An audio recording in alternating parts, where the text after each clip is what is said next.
You want to support Roland Martin Unfiltered? Be sure to join our Bring the Funk fan club. Every dollar that you give to us supports our daily digital show. There's only one daily digital show out here that keeps it black and keep it real as Roland Martin Unfiltered. Support the Roland Martin Unfiltered daily digital show by going to RolandMartinUnfiltered.com.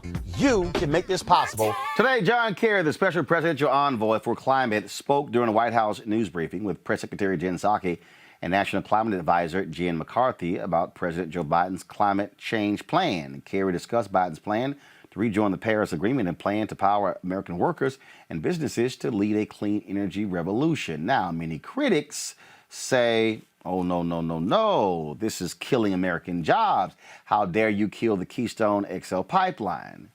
Here's Kerry. The stakes on climate change just simply couldn't be any higher than they are right now. It is existential. We use that word too easily, and we throw it away. But we have a big agenda in front of us on a global basis.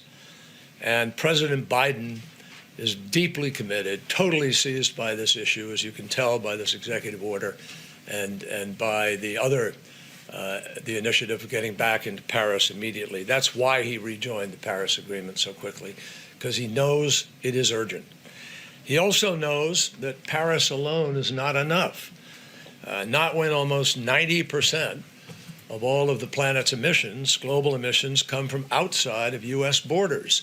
We could go to zero tomorrow, and the problem isn't solved.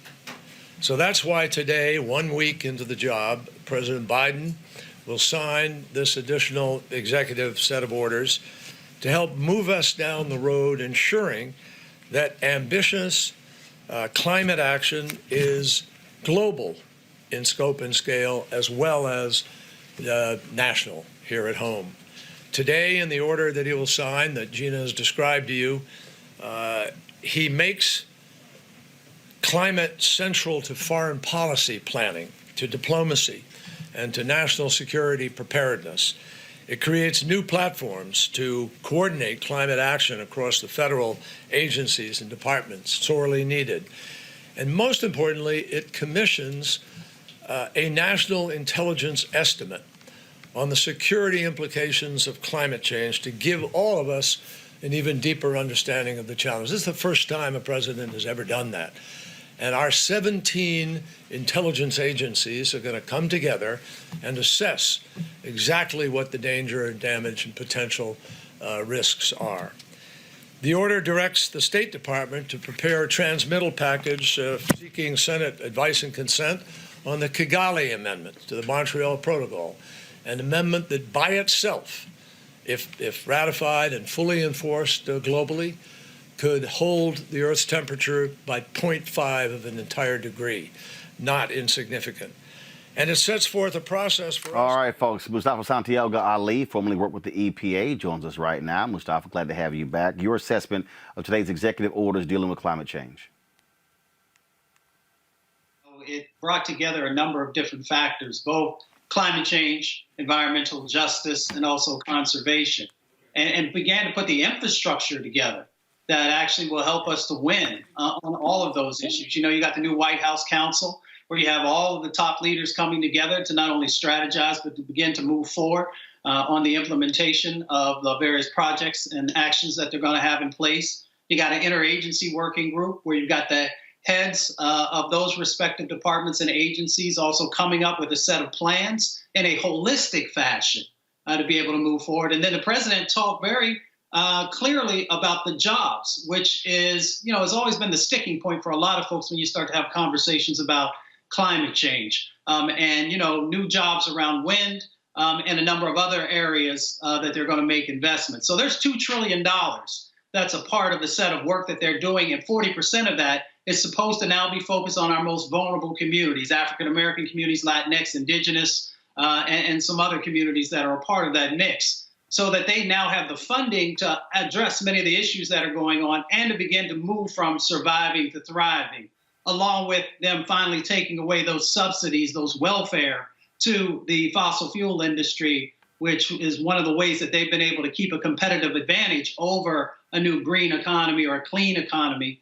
So this is a historic moment. But as we know, it's all about the details. How are we going to make sure that Black and brown folks, when we talk about a new climate economy, are actually going to be able to create their own sets of jobs in that space? How are we going to make sure that we're helping to build the capacity for them to fully be able to compete? How are we going to make sure that historically Black colleges and universities and Hispanic serving institutions and tribal colleges receive the dollars so that they can also prepare the next generation of owners and workers in this space? So, great sets of first steps, but we got to also make sure that, those details are filled out, where we often are the ones who end up losing out in that process.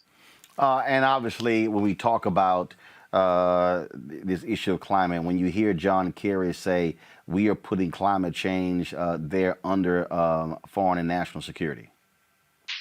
Well, it's extremely important. All of the military assessments have told us, and they've been doing their own sets of assessments, that climate change can impact many of our bases around the world. It can also have the movement of people because of floods and droughts and a number of other things that move people into new areas. When we saw many of those brothers and sisters coming from Central America underneath when the Trump administration was in, many of them were fleeing from droughts that were happening in Central America, and they were just looking for an opportunity to be able to survive and to be able to provide for their families. The other part, Roland, I'd like to call out real quickly is that we should also talk about environmental justice when we're talking about the same actual issue, if you will, because many of the tier 2 targets that are placed inside of our communities, and we often do not talk about that in relation to protecting the homeland and some other things. So, if you've got, one of these petrochemical facilities, if you've got a waste treatment facility, if you've got a number of these other things that are in your community, when folks want to do nefarious things, those are some of the places that they may go. And that's why they are tier 2 targets. Benny Thompson, chair of the Homeland Security Committee, has also talked about it before. And when I worked on Capitol Hill, we've had lots of conversations about hopefully one day we would make sure that was addressed as well. So when you talk about what would you say for next step for African Americans? Whenever we have this conversation about a Black agenda, we hear criminal justice reform, mass incarceration, we hear education. You do not hear environmental justice typically at the top of that agenda. Well, you continually have conversations around housing and transportation and jobs and a number of other issues, all in a racial justice construct. That is environmental justice. So the next steps are, one, making sure that we get laser focused. So in this COVID-19 moment, we should have analysis that shows where the hot spots are. And many of those hot spots are going to be in areas that have high levels of pollution that cause these long-term chronic medical conditions that make people more vulnerable to COVID-19 and future pandemics. We should also be very focused also on the cumulative impacts, because we have the sacrifice zones in our communities where people place all these different types of things. And then the third part is about building wealth. We got to make sure that the $500 billion that is a part of the government's set of grants and contracts and these other types of things, that folks are positioning themselves to be able to, get some of those resources as well, and also making sure that we are positioned with this climate economy set of money to create our own businesses and make sure that there's real jobs for real people in our communities. All right, Mustafa Santiago Ali, I certainly appreciate it, man. Thank you so very much. Thank you. All right, folks, back to that Roland Martin Unfiltered video in just one moment. It's time to be smart. When we control our institutions, we win.